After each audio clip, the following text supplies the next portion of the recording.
Therapy क्या है? इसका तरीक़ा कार क्या है और पाकिस्तान में थेरेपी से मुतल्लिक क्या गलतफ़हमियाँ पाई जाती हैं? चलिए सुनते हैं इन सब सवालात के जवाबात clinical psychologist doctor Natasha Shaukat से।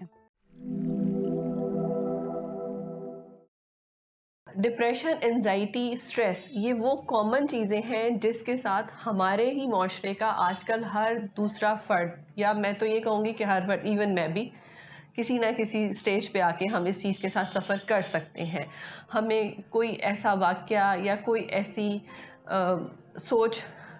डिप्रेशन की तरफ ले जा सकती है कि जिसको लेके हम बहुत ज़्यादा इमोशनल हो जाएं, लेकिन इतने इमोशनल हो जाएं कि हम उसको किसी से शेयर भी ना करें और ख़ुद से ही हर चीज़ का हल जवाब ढूंढते रहें, और फिर उसमें कभी कभी हम मिसगाइड भी हो जाते हैं। बुनियादी तौर पे काउंसलिंग, थेरेपी, साइकोथेरेपी और सीबीटी, कॉग्निटिव बिहेवियरल थेरेपी, ये मुख्तलिफ़ इक़साम हैं।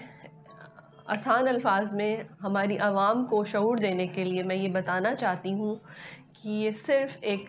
राब्ते का या कम्युनिकेशन का वो ज़रिया है कि जिसमें आप अपने मुआलिज या अपने थेरेपिस्ट या अपने काउंसलर के पास आते हैं और उससे अपने वो मसाइल जिनको वो लगता है कि अगर वो किसी से शेयर कर लेंगे तो वो उनको एक अच्छा मशवरा दे। तो इससे बेहतर ये है कि अगर आप एक काउंसलर के पास चले जाते हैं, उससे अपने मसाइल, अपनी परेशानी या अपने वो मसाइल जो आपको लगता है कि अगर वो किसी और के सामने बयान करेंगे तो शायद ये उनके लिए शर्मनाक या एक ऐसी कैफियत होगी कि लोग कहेंगे कि ये कैसी बात कर दी इसने। तो आपका जो काउंसलर होता है वो आपको एक बहुत ही ज़्यादा प्राइवेसी के साथ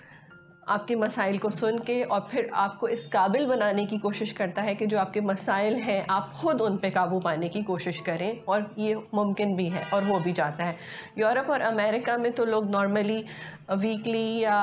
महीने में एक दफ़ा अपने थेरेपिस्ट या काउंसलर के पास जाते हैं और उनसे अपने मसाइल शेयर करते हैं और फिर उनका हल दोनों मिल के तलाश करते हैं। तो ये एक बहुत ही पॉजिटिव और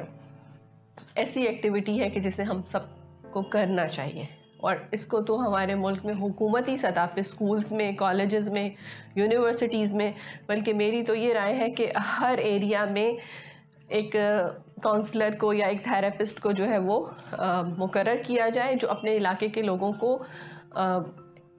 प्राइवेसी के साथ उनके मसाइल को सुन के और उनके मसाइल के हल की तरफ लेके आए। काउंसलिंग या थेरेपी ये कोई जदीद तरीका इलाज नहीं है, या हम ये नहीं कह सकते कि घोरों ने इंट्रोड्यूस कराया है। मेरे हिसाब से आज से 1400 साल पहले हमारे नबी पाक ने इसकी बुनियाद इस तरह से डाली थी कि जब वो असहाबे सुफ़ा में बैठ के नमाज के बाद वहाँ पे लोगों के मसाइल को सुना करते थे और फिर उनको उनके मसाइल का हल बताया करते थे। ये काउंसलिंग की इब्तिदा थी। और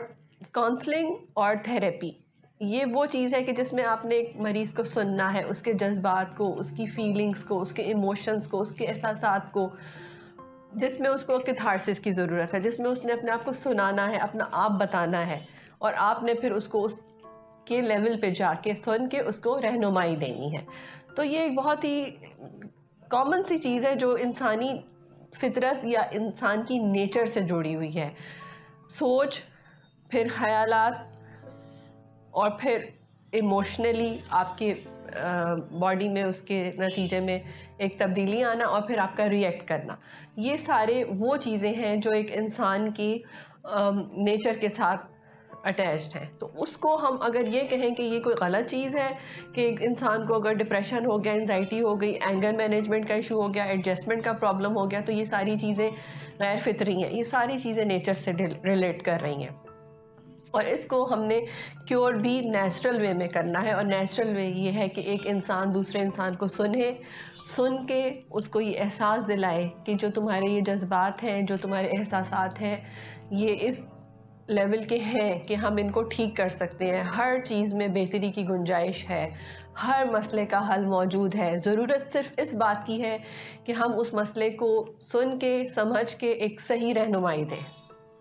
अपने सवालात और ख़यालात का इज़हार कमेंट सेक्शन में करें और मज़ीद मालूमात के लिए हमारे चैनल को सब्सक्राइब करें।